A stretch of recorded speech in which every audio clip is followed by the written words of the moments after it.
The Paracave Podcast, proudly brought to you by major sponsor Jack's Pale Ale, exclusively available at Parramatta Leagues Club, Shannon Cooney from Glenmore Park Realty, BTZD Clothing, and the official media partner of the Paracave Podcast, the Parramatta Times.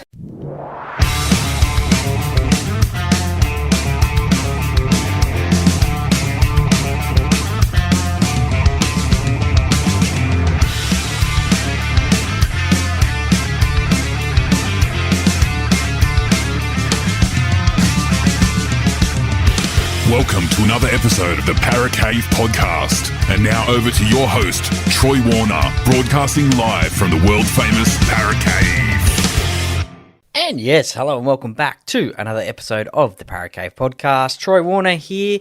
And look, this is the Q&A podcast. So I put out a little bit of an Instagram story today, and also I put out a Facebook post last week as well and got a few questions sent in to me. So look, now I will answer those for you guys, the fans, the listeners. And the first one comes from Tom Scherer, and his question was that I was a very upset Parramatta supporter after the game against the Titans. My question is Gutherson's time at fullback coming to an end? He seems to be struggling a lot with a knee injury, and if so, who would you put there instead? Now, Tom, very good question, and there has been a lot of talk about Gutho and his knees and the injuries that he has suffered from fans. And look, to me personally, in my opinion, I think it looks like he is struggling a little bit. And obviously he is not as quick as other fullbacks in the game, like your Reece Walsh, like your Trey Fuller from the Dolphins as well. So he does not look as quick as other fullbacks, and I think it is very important in this day and age, in this game, that you need a quick fullback, that is for sure. But look, Gutho is a champion of Parramatta. He never gives up. He's got 100% commitment. We all see some of his try-saving tackles. He is the leader in defence at the back there. If you watch the game like I do at CommBank Stadium, sometimes you will see I am sitting behind the post, so I will see him directing traffic at the back there, and it's a pretty good vantage point to see where he does that. But look, in terms of whether he will give up the fullback position, I think he came out on a Eels media day the other day. Someone asked him about this sort of thing as well the other day, and I think he said, look, and I think it was to do with Blaise Talangi and whether he would take the fullback spot off Gutho, and I think he said he would be happy to make way for Blaise if that's what he wanted to, if that's where he wanted to play, and so that would mean that Gutho would have to move into the centre. So that's the sort of person that Gutho is, and he wants to accommodate the player and what's best for the team. So in terms of your second question there in that one, and if so, who would you put there instead? Well, look, I think Blaise Talangi would want to play there at fullback. I don't know if there would be anyone else in the club at the moment that could potentially want to play there. I think now is a good opportunity for the rest of the season in 2024 that a player like Blaise can play fullback. Even if he doesn't get named at fullback and still in the centre position, I think maybe during a game they could possibly switch it up a little bit through attack and defence. Having Blaise in attack, maybe Gutho in defence perhaps. Something like that, perhaps, so Blaise gets that little bit more experience at fullback as well, if indeed that is the position that he wants to play. So it's all questions. I haven't heard where Blaise wants to play or where his best position is to play. A lot of people have, I put out an Instagram story the other day about which position Blaise should play for the rest of 2024, and I think most people are saying fullback, but there were a few ex-players and coaches that said centre. So, look, I guess it has to end up with entirely Blazer's decision as to where he will play. So thank you very much for that question. Look, your second question on the Facebook post there was Tom Shearer just heard some news from another page that Trent Barrett has been shown the door in 2025. And that Blaze has been offered that fullback role for 25 and Gutho moving to centre. Look, yes, that is correct. There was some news that came out yesterday. I think it was that Jason Riles has not offered Trent Barrett a position as assistant coach at the Parramatta Eels in 2025. And that potentially in a move to keep Blaze Talangi at the club in 2025, he would offer him the fullback role. So, look, as I said just before, now would be the right time to probably give Blaze a little bit of experience at that fullback position whilst the season winds down for 2024 and there's no chance of making finals. So give Blaze that experience whilst Gutho is still there as well, and then he will have a pre-season under his belt training at fullback and obviously the trials, and then going into round 1 in 2025. So that news has come through as well. The third question that came through on the Facebook page was from Shane Murray.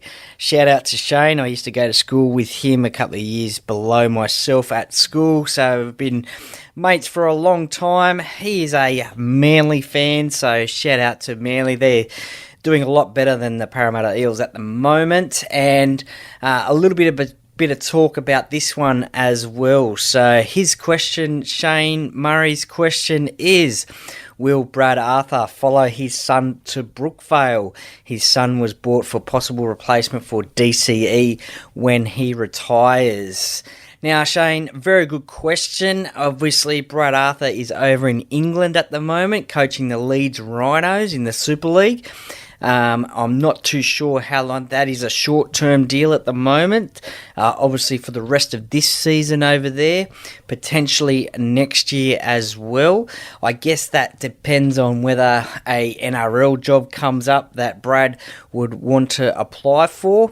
There has been a little bit of rumblings about Anthony Seibold at Brookvale and whether he will remain the coach of the Manly Sea Eagles. Look, I think at the moment, the way that Manly are going, I think you would have to retain Anthony Seibold as coach. I mean, it's a long way till the end of the season, obviously, but he has got them in the 8 and they are playing some pretty good football at the moment. They've got their superstar fullback, Tom Travojevic, back from injury now.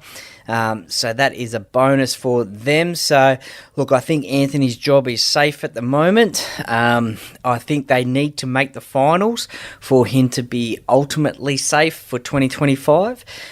Brad Arthur, there has been whispers that when the Perth Bears, if the Perth Bears come into the competition, that Brad Arthur is the coach that they will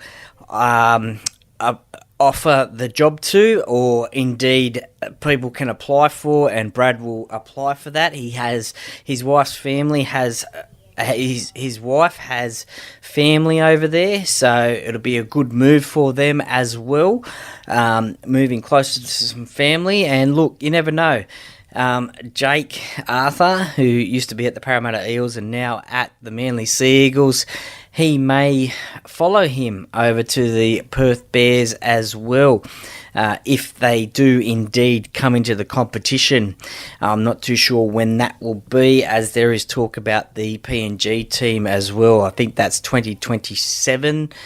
2028, so something like that, and it looks like the competition will go to a 20-team competition. So, look, if he does go to the Perth Bears, as I said, I think Jake may follow him over there, but you did mention about DCE when he's retiring. When that will be, who knows? That might be in 1 or 2 years. He certainly is playing some good footy. He's the Queensland Origin captain at the moment. He doesn't want to retire from Origin football at the moment, whilst he thinks he can play at that level.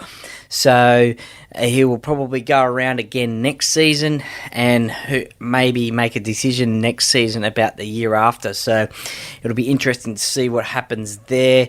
Obviously, they've got Luke Brooks in the halves. He will play 5'8", obviously. He is there now. So, yeah, look, potentially Jake could play halfback, or there has been a little bit of talk about him switching positions to maybe a lock forward sort of a role, because he is getting bigger and maybe too big for a halfback. So we just have to wait and see what happens there. But thank you very much for the question there. And look, for your sake, I hope Manly do well for the rest of the year, because as I said, they are certainly doing better than the Parramatta Eels in 2024. And the next set of questions come from the Instagram story that I posted up this morning. So keep an eye out on the Instagram page. Every Monday morning, I'll put up a story asking for questions. Now, they can be about Parramatta, or they can be about the NRL round that has just happened, or anything in the NRL. Happy to talk rugby league. Love talking about rugby league. So these are from the Instagram story that I put up this morning. So that will, as I said, come up every Monday morning. So stay tuned for that one. If you want to throw a question at me, by all means, please do. The first one comes from Darren Sizio, and I hope I've pronounced that correctly. And interesting question here, are the bookends? And for those who don't understand what a bookend is, well, basically they're the props in a rugby league team, the props of a scrum, one on each side. So you could say the bookends. And his question was, are the bookends, Bugden and Leabeater, our best ever props since 1947?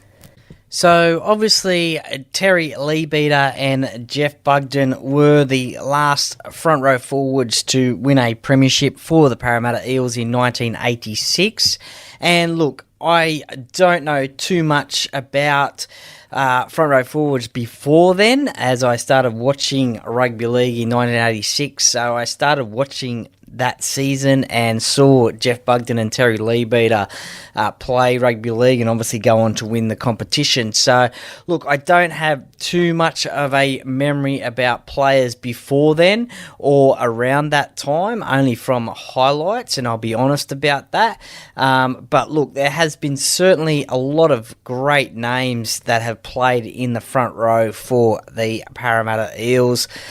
Immortal Arthur Beetson, he played 16 games, I think it was, for the Parramatta Eels in the front row.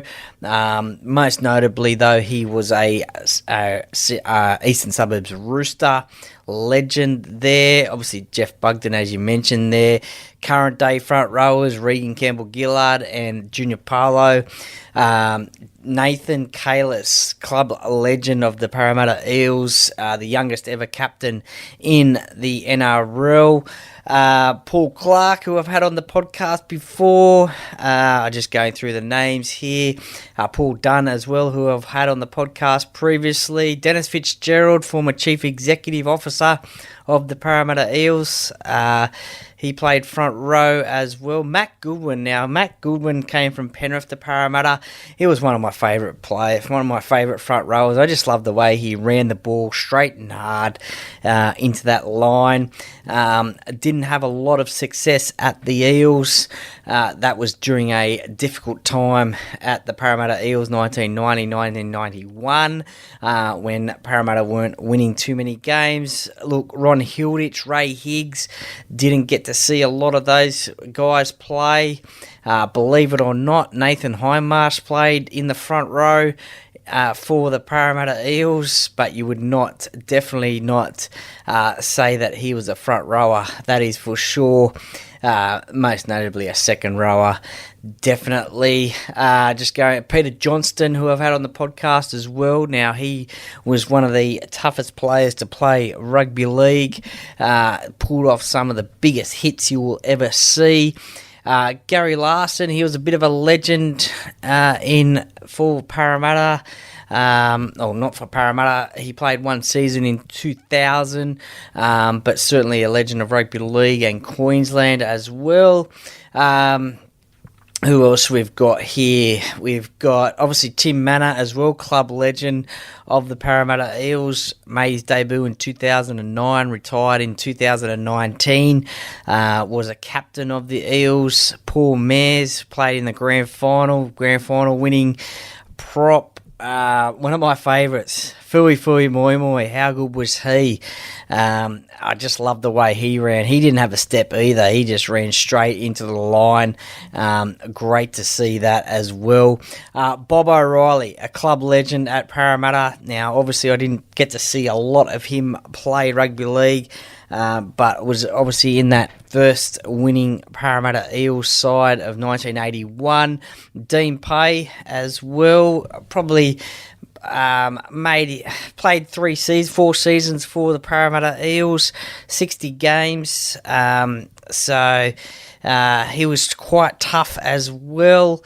Adam Peake, who I've had on the podcast as well. Adam Ritson, unfortunately, he didn't play that many games. 11 games for Parramatta in that front row. Believe it or not, Sydney Roosters current day coach Trent Robinson, he played one game in the front row for the Parramatta Eels in 2002. How about that one, eh? I bet you not many people remember that one. That one was, as I said, in 2002. That one was against South Sydney in a game that Parramatta won 54-0, and Trent Robinson in jersey number 20 was the starting front rower. Brian Smith gave him his start in first grade there at Parramatta, his one and only game. Andrew Ryan's played in the front row, probably more notable as a back rower. Paul Stringer, who I've had on the podcast. There's some great names here that have played in the front row. Who could forget Mark Tukey Tukes? Great front rower there. Dallas Weston as well. So, look, Jeff Bugden and Terry Leeby are the best front rower, the best bookends, as you would say, that have played for Parramatta. Look, sure, they won a premiership for the Eels, and look, that does give them a lot of credibility, but there's certainly some great names there. As I mentioned, Bob O'Reilly, Fui Moi Moi. Look, just because these guys didn't win competitions doesn't mean they weren't the best. You look at those players like Tim Manor and also Nathan Kalis as well, so club legends there. So, look, they are right up there as they have won a competition, and they were a integral part of winning a competition at Parramatta. Look, if you were to name a best ever Parramatta side, maybe one of those might get mentioned, but I don't think both of them would get mentioned. But thank you very much for your question there, Darren. I really appreciate it, and the support of the podcast as well, because I know you're a listener and a follower on the Instagram page as well. The next question, which is something that I have thought about and hoping maybe I could probably try and do, but it comes from YTG with Nick. And if you aren't following that page on Instagram, then please give it a follow. Little Nicola and her father Marlon are great Parramatta Eel supporters, and they are great supporters of the women's game, women's rugby league. They are out there at junior level and pretty much all levels of women's rugby league. So Nicola has her own little Instagram page there herself, as I just mentioned, YTG with Nick, and she does little interviews with the players as well. The players love her. She plays herself in Junior Rugby League as well, and her question is, do you think in the future the Paracave podcast might have some female members and talk NRLW? Look, the NRLW competition starts this week on Thursday night. I think Parramatta's first game could be on Saturday against the Brisbane Broncos in Queensland. But look, that is certainly something that I have thought about doing, because the women's game is definitely growing, and it would be great to talk to female members, have a female member or two on the podcast and talk each week about the NRLW and how Parramatta are definitely travelling, that is for sure, and not just Parramatta but the whole NRLW as well. So look, that is something that I will have to probably look at doing throughout the season. I better hurry up, because as I said, the season starts on Thursday.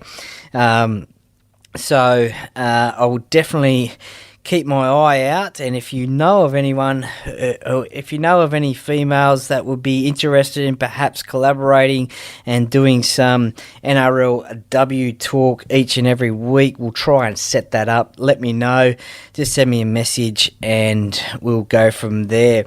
Her second question is, how long realistically does new coach Jason Riles have to turn things around at the Eels? Look, this is a massive job that Jason Riles has got in front of him. Now, he's already secured a release from the Melbourne Storm to start on this massive job at the Parramatta Eels.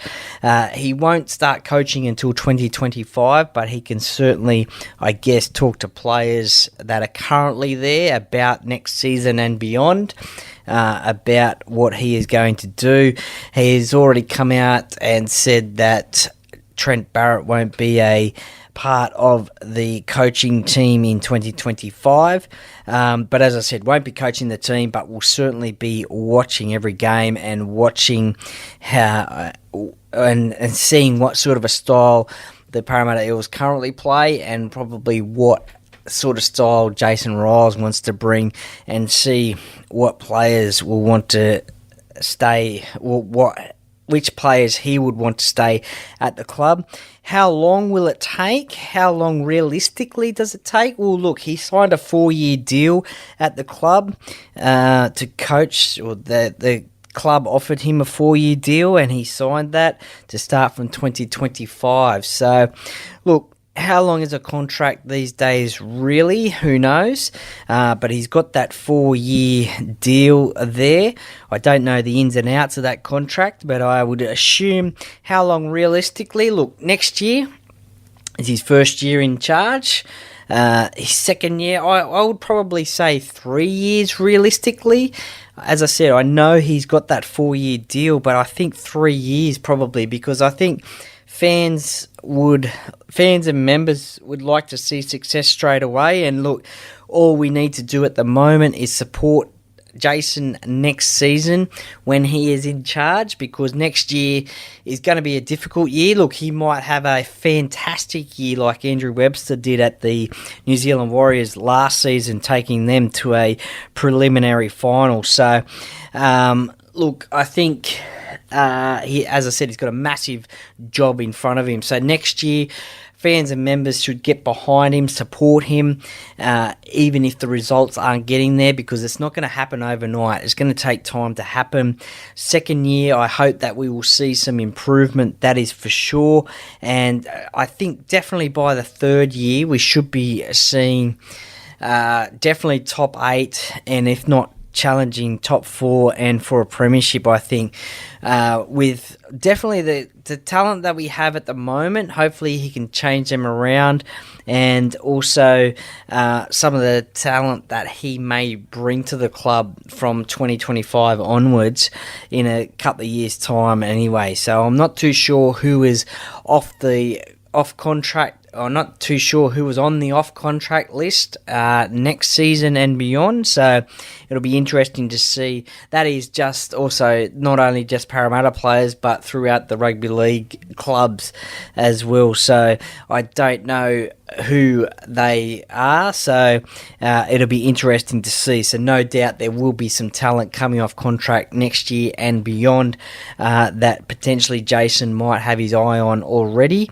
And I think definitely by that third year, I think we should be seeing some success. As I said, definitely a top 8. Maybe year 2 should be a top 8 as well. And years 2 and 3, top 8. Years 3, definitely top 4, hopefully challenging for a premiership, because that is what Jason was brought to the club for. So, and then I don't know what will happen in that 4th year. He may still be there at the club. He's got that 4-year contract, so we'll just have to wait and see. So thank you very much for the questions, YTG with Nick. So young Nicola, thank you very much for those questions. I really appreciate you sending those through. And the last question that come through on the Instagram story was Andrea Zubani. I hope I've pronounced that one correctly. Thank you very much for following the podcast on Instagram. I really appreciate it. And his question is, how long do you think it will take Riles to make an impact when he takes over in 2025?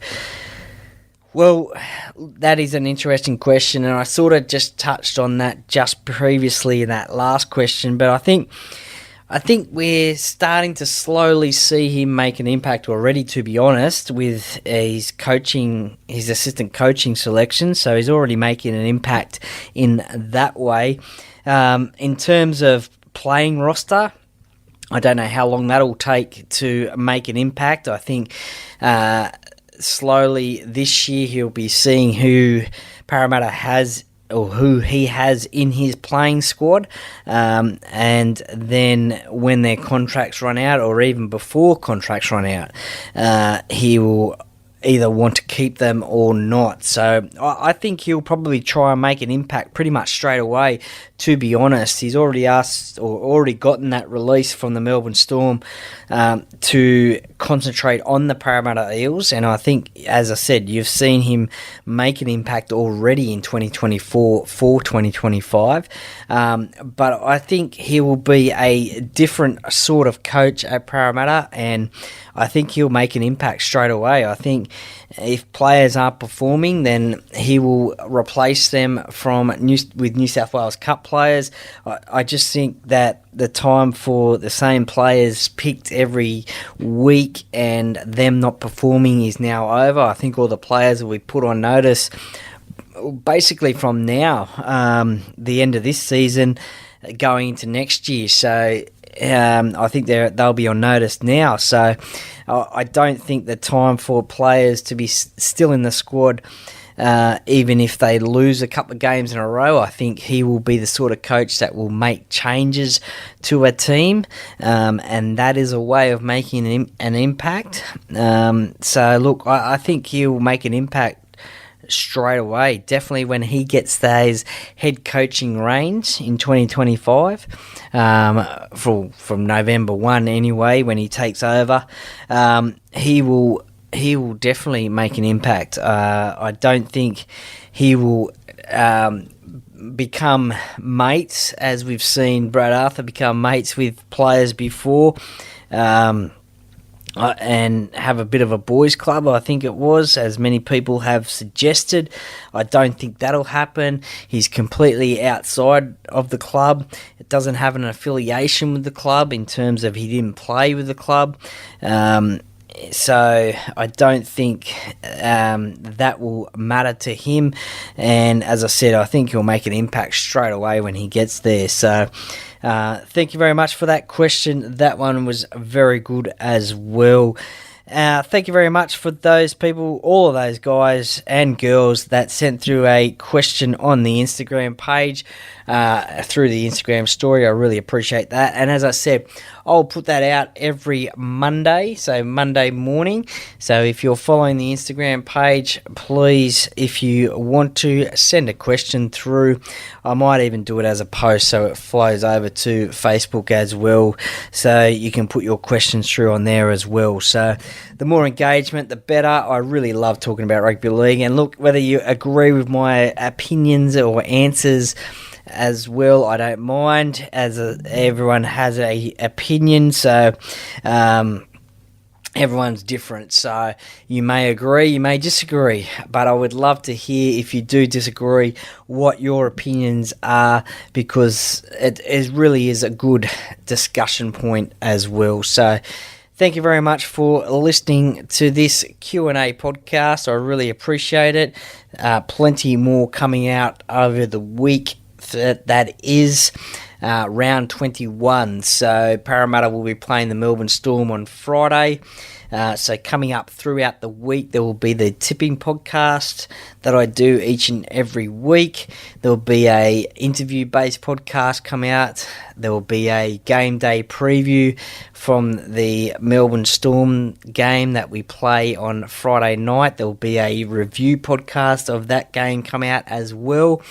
And any other breaking news that comes out throughout the week as well. There'll be podcasts of that as well. And also, listeners, if you are a Parramatta Eels fan, a Parramatta Eels tragic like myself, please tune in to the Facebook Live of the Talking Para podcast, of which I am a part of as well. I guess you could say it's a little bit of my like sister podcast, I guess you could say, but I am a part of that one as well. 5 other Parramatta tragics. We chew the fat about the Parramatta Eels each and every week, so tune in to that one. Tuesday nights, 8:15 p.m. I think it may be about 8:30 tomorrow night, for a special reason, which no doubt they'll talk about. Well, we will talk about on the night. So that is the Talking Para podcast. So if you are on Facebook, then find that page and join it, and join in the Facebook Live. Put your questions through, put your comments through, and have a listen to the boys' comments and as well. So thank you very much for listening to this one, and I will see you next time. Enjoy the rest of the week. Hello, Paracave podcast listeners. My name is Shannon Cooney from Glenmore Park Realty and long-term sponsor of the Paracave podcast. If you're looking to sell your property or buy, or just curious to know what your property is worth in today's market, give me a call today on 0421 588 445.